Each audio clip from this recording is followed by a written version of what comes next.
Assalamualaikum warahmatullahi wabarakatuh. Perkenalkan, nama saya Sri Mulyani dengan NIM 200708083 dari kelas B1 2020 PG PAUD. Video ini dibuat untuk memenuhi salah satu tugas UTS mata kuliah Perlindungan dan Pemberdayaan Hak Anak dengan dosen pengampu Ibu Chandra Astri Windarsi, SH MPD. Pada video kali ini, saya akan membahas tentang deteksi dini anak korban kekerasan.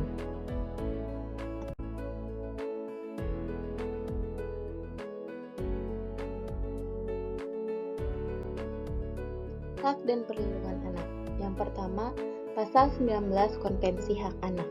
Tiap anak berhak mendapatkan pengasuhan yang layak, dilindungi dari kekerasan, penganiayaan, dan pengabaian. Yang kedua, Undang-Undang Dasar 1945 Pasal 28B menekankan setiap anak bebas atau terlindungi dari kekerasan. Yang ketiga, Undang-Undang Nomor 23 Tahun 2002 diubah menjadi Undang-Undang Nomor 35 Tahun 2014 tentang Perlindungan Hak Anak. Dan yang terakhir ialah Undang-Undang Nomor 23 Tahun 2004 tentang penghapusan kekerasan dalam rumah tangga. Pada undang-undang ini sangat jelas bentuk-bentuk dan jenis yang diatur terkait dengan kekerasan. Yang menjadi penekanannya yaitu para pelaku kekerasan disebut sebagai penjahat kemanusiaan.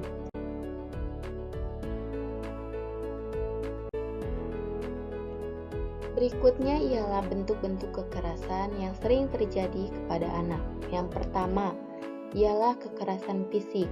Yang kedua, kekerasan psikologis atau emosional. Yang ketiga, kekerasan seksual. Dan yang keempat ialah penelantaran.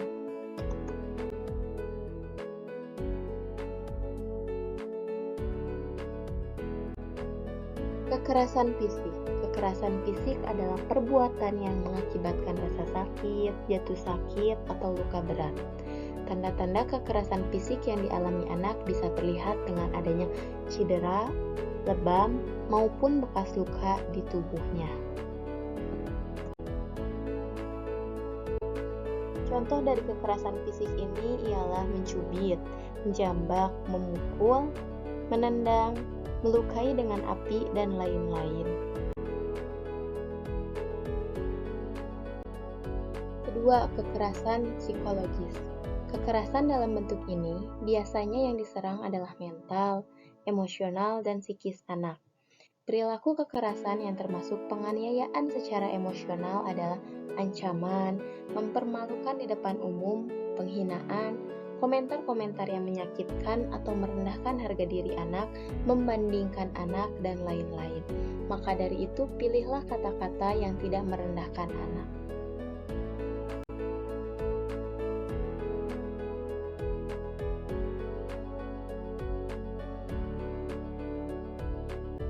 Adapun tanda-tanda anak yang mengalami kekerasan psikologis. Yang pertama, anak kehilangan kepercayaan dirinya. Yang kedua, anak terlihat depresi dan gelisah. Yang ketiga, sakit kepala atau sakit perut yang tiba-tiba. Selanjutnya, poin nomor 4 ialah menarik diri dari aktivitas sosial, teman-teman, ataupun orang tua. Yang kelima, anak mengalami keterlambatan dalam perkembangan emosionalnya. Yang keenam, sering bolos sekolah dan penurunan prestasi, serta kehilangan semangat untuk sekolah.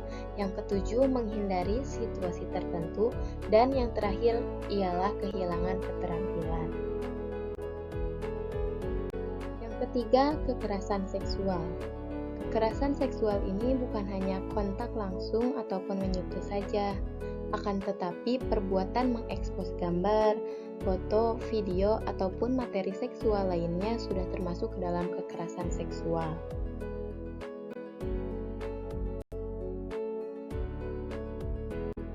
Dan yang terakhir ialah penelantaran. Penelantaran atau pengabaian terhadap anak seperti ini terjadi karena orang tua gagal bertanggung jawab untuk menyediakan dan memfasilitasi semua kebutuhan anak.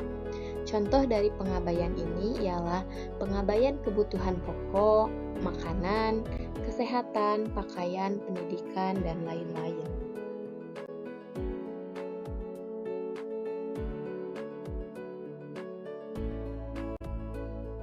Dampak-dampak kekerasan pada anak.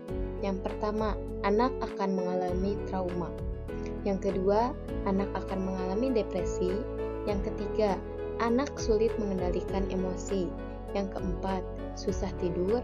Yang kelima, anak akan mengalami luka cacat fisik bahkan sampai kepada kematian.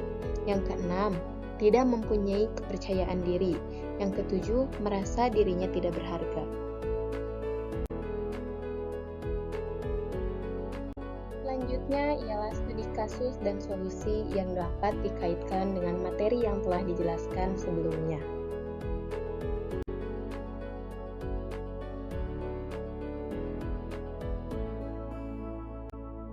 Perlindungan anak dari kekerasan di dalam rumah. Latar belakang dari studi kasus ini ialah banyaknya kejadian serta pemberitaan tentang kekerasan yang terjadi pada anak. Kekerasan yang terjadi pada anak ini seringkali terjadi di lingkungan terdekat anak, baik itu di lingkungan keluarga maupun masyarakat, bahkan di lingkungan sekolah. Kekerasan yang terjadi baik itu secara fisik, psikologis, seksual, ataupun kasus penelantaran.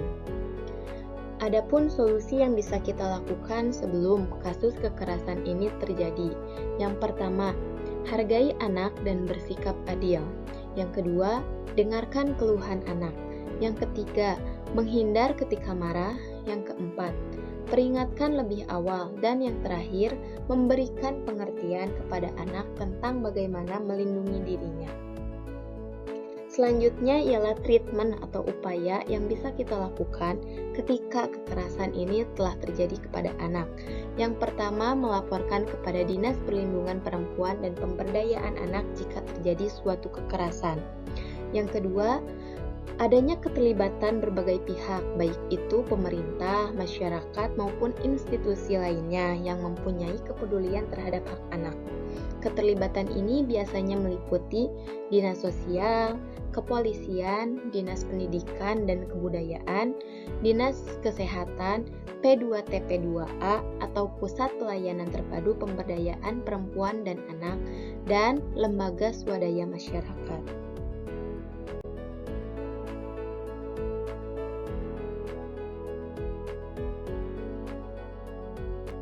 Sekian yang bisa saya sampaikan. Berikut adalah referensi daftar pustaka yang saya ambil dalam pemaparan ini.